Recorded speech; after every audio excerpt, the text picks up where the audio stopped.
Vamos agora para a palavra de Deus. E nós estamos vivendo esse mês semeando milagres. Eu quero continuar ministrando essa palavra, esse tema. E nessa noite eu quero ministrar sobre como prosperar em tempos de crise. Como prosperar em ambientes áridos, em ambientes secos, em ambientes onde tudo é desfavorável.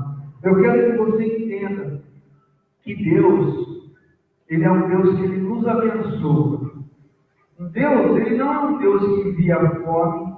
Deus, Ele não inicia uma tragédia. Se Deus enviasse fome, significaria que no reino dele, que as tragédias, se fosse Deus iniciando isso, significaria que o reino dele fosse dessa maneira, mas não é assim que Deus age.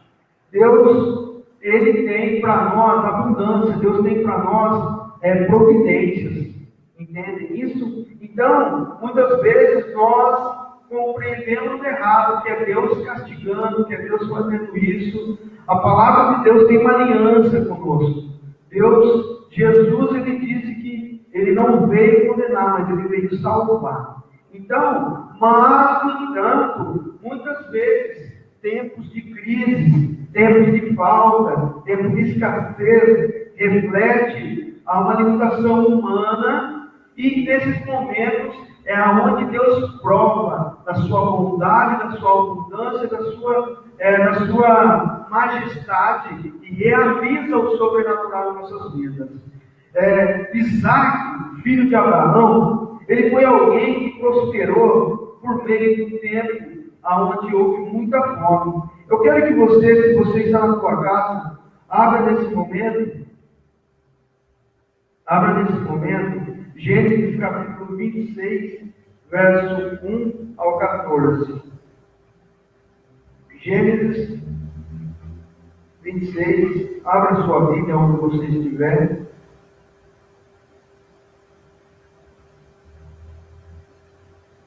Amém? Diz assim a palavra de Deus: naquela região houve uma época de falta de alimento, como tinha acontecido antes, no tempo de Abraão. Por isso Isaac foi até a cidade de Gerar, onde vivia Abimeleque, o rei dos filisteus. Ali o Senhor Deus apareceu a Isaac e disse: não vá para o Egito, fique na terra que eu vou lhe mostrar. Por enquanto fique morando nesse lugar, e eu estarei com você e o abençoarei. Darei aos seus descendentes todas essas terras, e assim cumprirei o juramento que fiz a Abraão, seu pai. Farei com que os seus descendentes sejam tão numerosos quanto as estrelas do céu, e lhes darei todas essas terras por meio dos seus descendentes. Eu abençoarei todas as nações do mundo, pois Abraão me obedeceu e cumpriu as minhas ordens, os meus mandamentos, as minhas leis e os meus ensinamentos.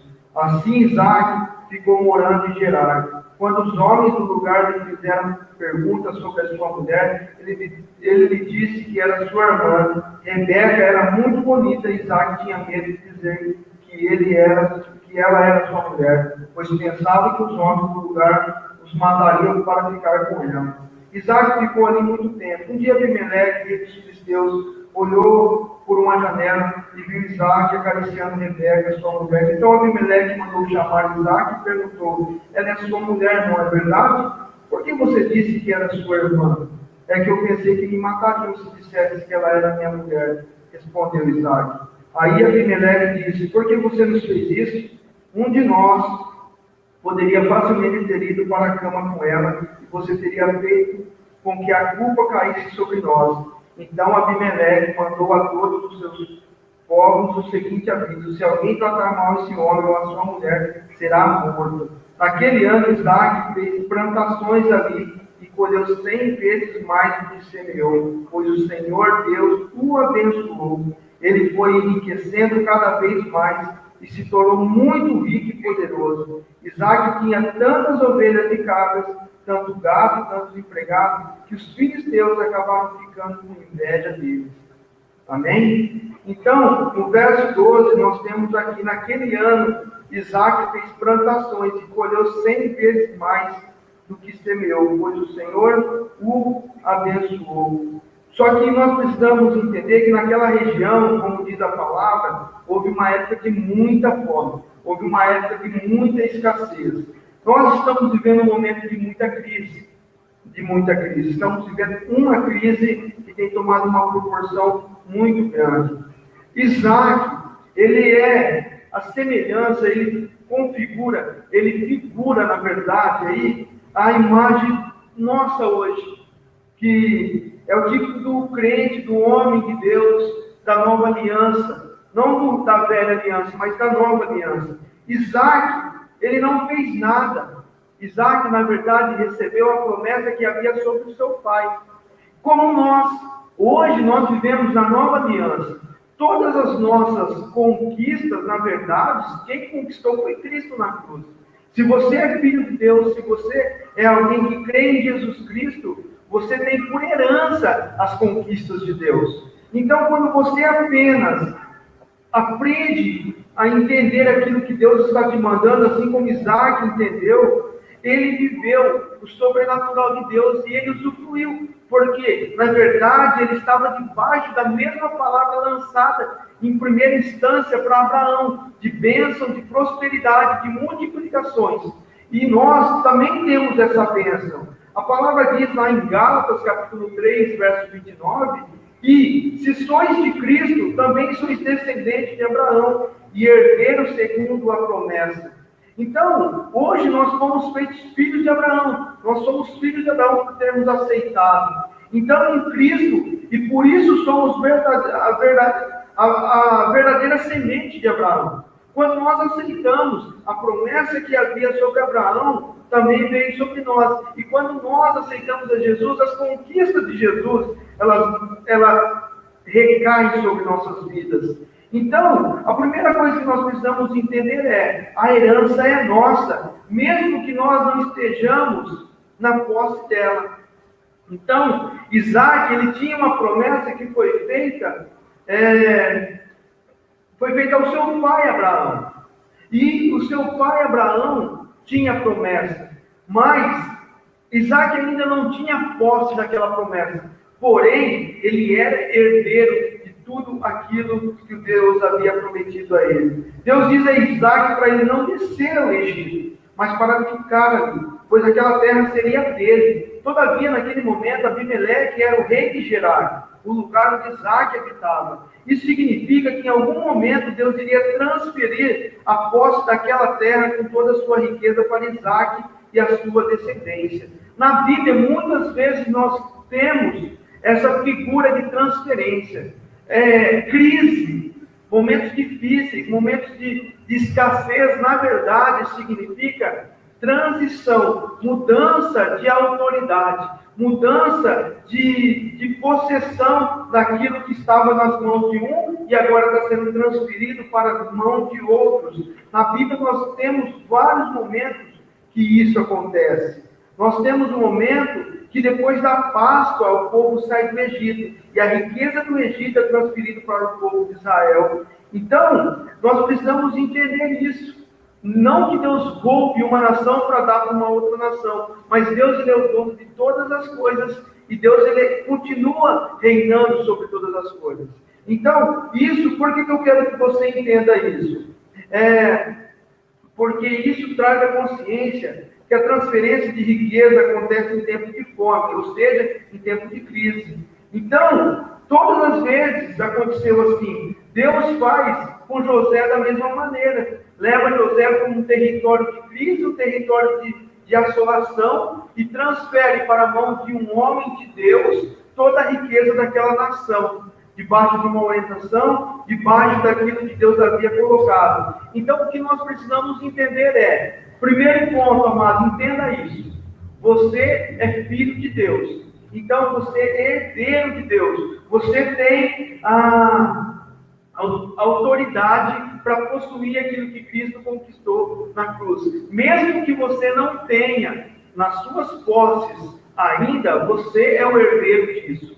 Primeiro ponto. Segundo ponto é que nesses momentos de crise, se você obedecer à direção de Deus, se você ouvir a Deus, Deus vai trazer uma transferência de riqueza, transferência de autoridade, transferência daquilo que é dele e vai colocar na mão daqueles que são justos. Porque é nesse momento que está havendo uma grande transição no mundo todo. Nós temos visto isso, então muitos, a própria palavra diz, né? Uns confiam em carros, outros confiam em cavalo, mas nós faremos menção do nome do Senhor. Porque a nossa confiança está em Deus, ela precisa ser exaltada dessa maneira. A segunda direção é, não desça para o Egito. No verso 2, nós temos Deus falando, não desça para o Egito. Quando você vai estudar a questão da geografia, o Egito, ele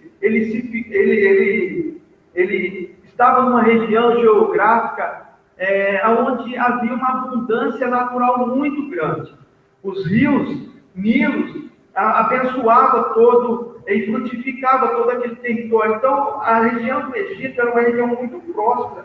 A natureza ali naquele ambiente era uma natureza muito generosa com aquele povo. Por isso que você vê, quando existe uma seca, Abraão desce para o Egito, aqui aconteceu outra seca, outra crise, Isaac estava querendo descer para o Egito, mas Deus ele fala assim para Isaac, não desça, permaneça na terra, e não desça para o Egito, permaneça onde você está, mesmo que você esteja passando por uma circunstância difícil, mas você sabe que aquela é a posição que Deus tem para a tua vida, então entenda, é melhor você sofrer por estar obedecendo à voz de Deus, do que você buscar o teu prazer, e amanhã, assim como Elimeleque, morrer, ele e seus filhos, porque foram para uma terra chamada, a terra foi para Moabe, e lá havia prosperidade no início, mas no final foi um tempo de muita dor para ele e para sua casa. Então nós precisamos entender isso.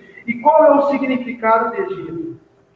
Porque a terra que passais a possuir não é como a terra do Egito, de onde saíste. Esse texto está lá em Deuteronômio, capítulo 11, versos 10 e 11. Deus está falando para o povo, está falando ali para todos. Ele está dizendo o seguinte: porque a terra que passais a possuir não é como a terra do Egito, de onde saíste, em que semeava as vossas sementes com o pé e a regava com uma horta. Mas a terra que vocês passam a possuir é uma terra de monte e de vales.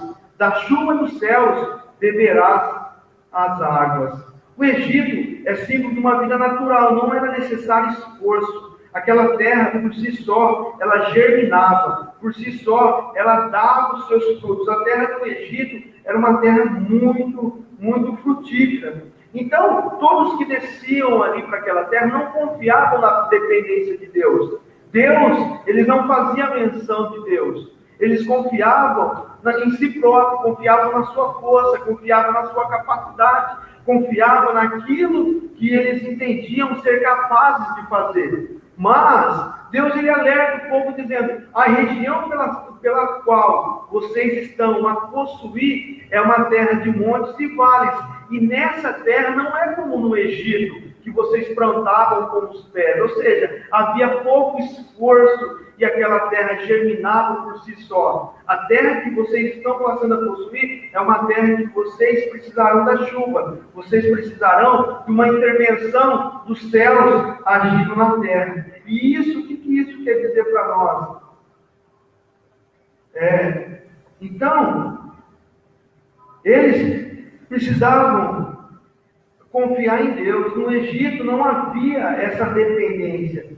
Eles plantavam de qualquer jeito, mesmo assim colhiam. Quando dependemos dos recursos naturais, nós olhamos para baixo, olhamos para a terra, procuramos algo que possamos confiar. No Egito, eles andavam por vista e não por fé. Entenda esse princípio que eu quero que você pegue isso. No Egito, o povo confiava naquilo que os olhos viam, mas Deus estava levando o povo para um lugar onde ele ia ser o provedor, ia ser a maior resposta e a melhor resposta para o povo.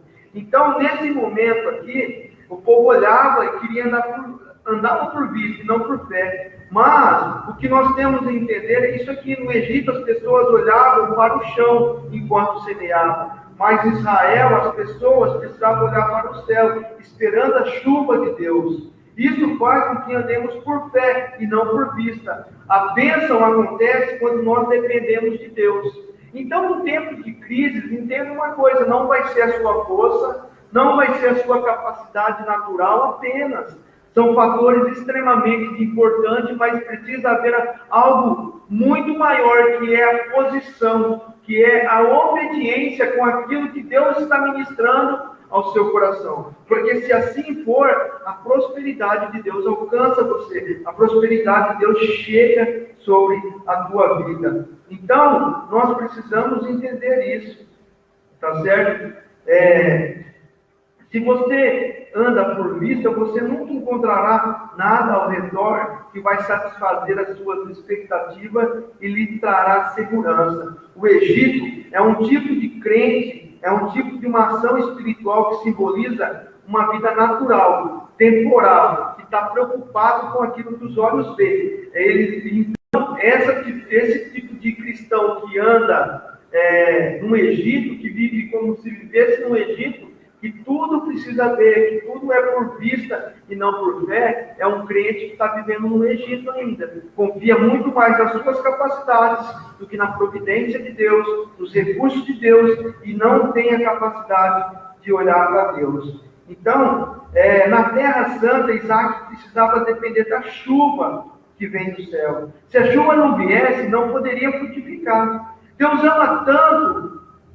Deus ama quando vivemos por fé na sua graça, mas é preciso deixar de olhar para o chão e começar a olhar para o céu, começar a olhar para onde Deus Ele quer que nós olhemos. E eu quero chegar ao final dessa ministração, vou continuar na semana que vem, mas eu quero que você entenda. Quando Deus Ele mandou Noé construir a arca, Ele orientou que se fizesse apenas uma janela que deveria ficar na parte de cima da arca. Por que não havia janela ao redor da arca? Porque Deus quer que nós olhemos, Deus não quer que nós olhemos ao redor para as circunstâncias. Deus Ele quer que nós aprendamos a olhar para cima, que nós começamos a aprender a olhar para aquele que é o provedor. Então é uma figura de linguagem, um trocadilho aqui, mas isso simboliza que Noé, ele tinha uma janela que ele olhava para o céu, ele olhava para Deus. E se tivesse uma ao redor da arca, ele ia vir toda destruição.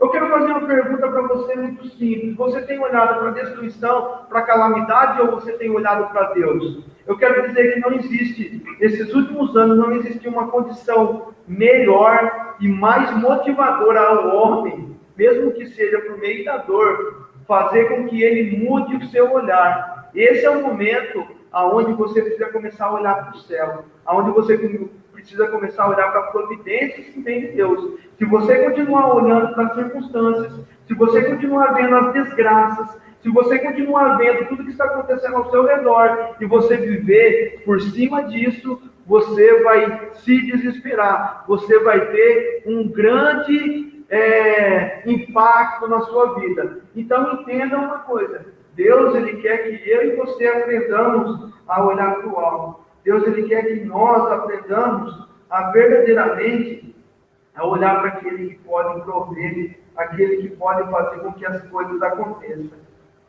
Aquele que anda na carne estão sempre procurando algo que possa pegar, algo que possa fazer, algo que possa se apoiar.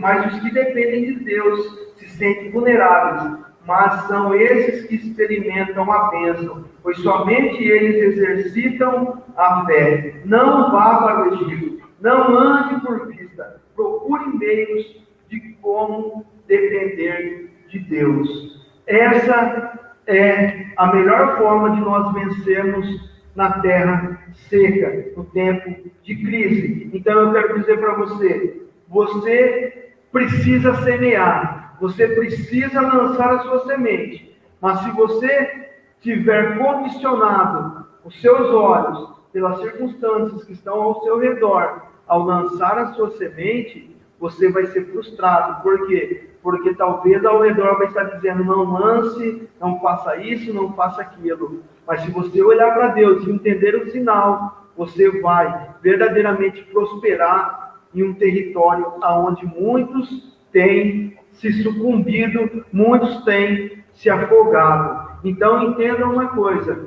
se existe uma sentença de desemprego, em nome de Jesus, eu disse isso ontem para os meus discípulos, comece a declarar empregos, comece a declarar que é nesse tempo que você vai ser promovido, comece a declarar que é nesse tempo que você vai ter uma área nova do seu negócio e você vai começar a explorar. Em 3 meses você vai crescer como nos últimos 5 anos você não cresceu. Comece profetizar sobre a tua vida. Comece a mudar a perspectiva. Agora, se você continuar olhando pelas janelas laterais da árvore e começar a ver as desgraças, as mortes, a destruição, as falências, as perdas, você vai ser contaminado com isso. Então tira seus olhos disso e coloca os seus olhos em Deus. Busque em Deus a sabedoria, busque em Deus a orientação, busque em Deus a sua força, busque em Deus a sua inspiração. Amém, igreja? Então essa é a palavra de Deus que eu quero deixar no teu coração hoje, e eu quero continuar ela semana que vem. Eu quero ministrar ela semana que vem, o final dessa palavra, mas o nosso tempo é escasso, mas eu quero que você entenda isso. Você vai prosperar em tempo de crise, em nome do Senhor Jesus. Você vai para um lugar mais alto, em nome do Senhor Jesus. Você vai viver o sobrenatural de Deus, em nome do Senhor Jesus. Você crê nisso? Você recebe isso sobre a tua vida? Você pode tomar essa palavra no teu coração e começar a olhar para tudo aquilo que você está tendo medo, tudo aquilo que você está com receio, inseguro, e comece a liberar palavras de bênção sobre essa área da tua vida. Aonde você estiver agora nesse momento, coloca a mão no teu coração, e eu quero aproveitar esse momento para fazer essa ministração com você. Qual é a área da sua vida que você tem tido medo?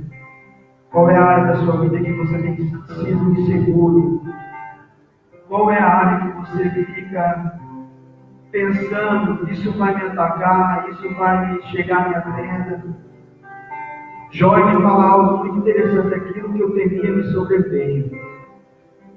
O medo ele nos escraviza, o medo ele nos humilha, ele nos coloca de joelho. Mas agora, em vez do medo, a fé vence o medo. Eu quero que você coloque a mão no seu coração, e se você está com medo da causa financeira te assolar nesse tempo, comece a profetizar em nome de Jesus. Se você tem um trabalho, começa a profetizar: você promovido, Deus vai abrir um novo território na minha vida, eu vou viver o sobrenatural de Deus. Nesse tempo de quarentena, eu estou em casa, eu vou estudar, vou fazer curso online, eu vou semear, eu vou pagar o preço desse tempo de deserto, nesse tempo de crise. Mas amanhã, por incrível, 40 dias Noé ficou naquela arca, depois um território sólido, um território de um novo começo. Eu quero profetizar sobre a tua vida. Essa crise vai trazer um novo começo para a tua vida, amém? Deus vai transferir coisas para a sua vida, aonde você vai crescer, aonde você vai florescer, aonde você verdadeiramente vai exaltar o nome do Senhor, aonde você estiver. Você pode dizer um amém aonde você estiver, você pode declarar sobre a tua vida: eu vou viver os melhores anos, os melhores dias, eu vou conquistar aquilo que Jesus já conquistou na cruz. Não é pela minha força, não é pela minha capacidade, é sim pela minha fé. Eu vou viver por aquilo que a minha fé me conduz, e não por aquilo que meus olhos veem. Coloque a mão no seu coração. Deixa eu orar pela sua vida nessa noite. Deixa eu, nesse momento agora, declarar sobre ti em nome de Jesus. Pai, nós somos gratos pelo privilégio que nós temos de estar nesse lugar. Senhor, não existe Deus maior. Não existe socorro, não existe segredo, não existe um outro caminho, Pai. O Senhor é o caminho, a verdade e a vida. Senhor, nós vamos recorrer ao Senhor. Nós vamos, Senhor, Pai, deleitar no teu caminho, na tua palavra, nas tuas verdades. Nós vamos correr, nós vamos beber da fonte do manancial da vida. É nesse tempo de escassez, é nesse tempo de crise, de incerteza, de medo e de insegurança que nós vamos profetizar, que nós vamos conduzir, nós vamos construir uma visão de um amanhã certo, unicamente porque o Senhor vive. Eu posso crer no amanhã, porque o Senhor está vivo. Eu posso olhar para o meu amanhã, e eu posso ter a certeza que o meu amanhã vai ser melhor do que o meu hoje, porque as tuas bênçãos, as tuas promessas, elas irão se cumprir na minha vida, elas irão ser benditas na minha vida em nome do Senhor Jesus. Abraça o seu familiar que está ao seu lado nesse momento, chame a tua família perto de você nesse momento, e abençoe a tua casa, Pai. Abençoa a tua casa, mãe. Ora sobre as suas filhas, sobre os seus filhos. Talvez seu marido, a sua esposa não esteja em casa agora, você esteja sozinho. Levanta as suas mãos e abençoa o teu lar em nome de Jesus. Praga nenhuma chegará à tua tenda. Temor nenhum, peste nenhuma chegará à tua tenda. O inimigo não vai tocar aqueles que são seus em nome do Senhor Jesus. Pai, nós cremos na tua promessa. Nós cremos na tua proteção. Nós cremos que o Senhor é aquele que não dorme, que não cochila. O Senhor é o guarda de Israel. O Senhor é a nossa fonte, o nosso socorro. E nós confiamos em Ti e fazemos menção do Teu nome, da Tua graça, da Tua misericórdia. Cobre nossos familiares, cuida da nossa cidade, Pai. Dê sabedoria às nossas autoridades municipais, estaduais e federais. Cobre o nosso país, cobre, Senhor, Pai, o nosso Brasil. Que o nosso Brasil possa sair o mais rápido possível desse cenário e nós possamos declarar que o Senhor é Rei, que o Senhor é o dono dos céus e da terra, que o Senhor é aquele que fez maravilhas a nosso favor, Pai, porque somente o Senhor pode dar sabedoria, é somente o Senhor que pode nos dar escape agora. Em nome do Senhor Jesus, nós cremos em Ti, nós sabemos que o Senhor é bendito, que o Senhor é adorado eternamente. Levante as suas mãos aos céus, aonde você estiver, que a doce consolação de Deus eterno esteja sobre a tua vida, te cobrindo, te guardando, te ungindo para aquilo que o Senhor está prestes a fazer na tua vida e vai fazer em você e por meio de você, em nome do Senhor Jesus. Deus te abençoe, meu amado. Uma excelente semana, uma semana de paz, de alegria, de saúde e de grandes conquistas em nome do Senhor Jesus. Fique com Deus. Que o Senhor guarde você e toda a tua casa, em nome de Jesus. Se você puder, dê uma grande salva de palmas aonde você estiver. Rei dos Reis merece isso. Deus te abençoe. Até a próxima reunião, em nome de Jesus.